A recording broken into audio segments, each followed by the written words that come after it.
Good morning, this is the Phoenix Blue update on Tuesday the 6th of June, presented by Tom Colley. Yesterday a very quiet day as we anticipated.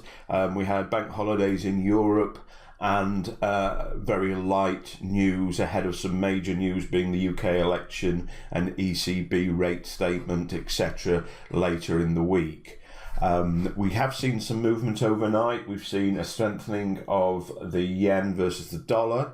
We'll have a look at that when we look at the charts in a moment, but a quick review on yesterday's news and look ahead to today.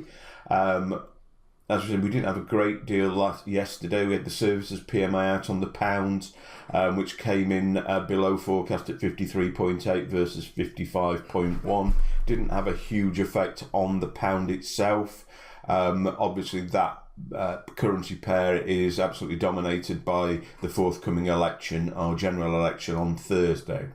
We then had ISM non-manufacturing PMI for the US economy, which saw us very much in and around the forecast. Already this morning, we've had the RBA rate announcement and rate statement. For some reason, the rate announcement has disappeared from Forex Factory, but the rate was held at 1.5%. The statement was largely the same as last month. The only real point of interest being that the housing market in Australia does appear to be easing off. Prices have been rising very strongly, and that is stated as one of the reasons that the RBA hasn't been able to decrease its interest rates further. So we will be watching those housing data from Australia. If we see a continued downward or reduction in the increase on that, that would suggest that there is potential by the RBA to reduce that rate. As I said yesterday, this is probably the only economy that we look at which has any potential to reduce rates in the remainder of this year. So could be very interesting to keep an eye on that. The other thing that we have out overnight tonight is, again for the Australian economy, we have the GDP quarter on quarter. Now here's the yen chart that I mentioned. We can see we've had a significant sell-off overnight in this market. The thought is that this is being driven by the forthcoming testimony of James Comey, the former FBI head, who Donald Trump sacked. He will be testifying in the States on Thursday, and there is potential for that to be harmful for the Trump administration. There's been talk that Trump tried to influence the investigation into his campaign's contacts with Russia. So a lot of political things going along around that, and that could be potentially the risk that's driving that move of dollar weakness, yen strength, ahead of, in the vacuum of data we've got at this moment in time. Thursday, we know we've got the ECB rate statement. We'll be watching for that. And then next week, the Fed, which becomes very significant. The markets clearly expect the rate rise to go ahead next week, but we'll be very, very closely watching any further data or indication about future rises and any change from the Fed's prediction of 3 rate rises this year. Over on the euro, well, we've not had a great deal going on. As I said, yesterday was particularly quiet.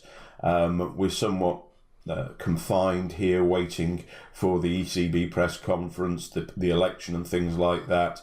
So we are seeing a rather quiet market. Clearly we had some lack of liquidity in this market because we had French and German bank holidays yesterday. Key level for me on this market is 11450. Through here is the most significant high.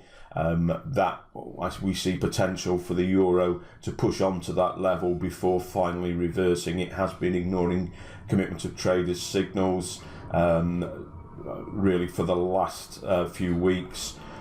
There is a current signal, but this is the next key level that we've identified, so that will be the level that we will be looking for a potential short from as being the turning point for this market. Over on the pound, not a great deal to say. Everything obviously ahead of the election, waiting for data to come out, for the results to come out on that, or indications in which way that goes. As we said yesterday, irrespective of the result of the election, we'd expect this market to sell off. When the election's over, I heard yesterday it's only 11 days before the Brexit negotiations commence.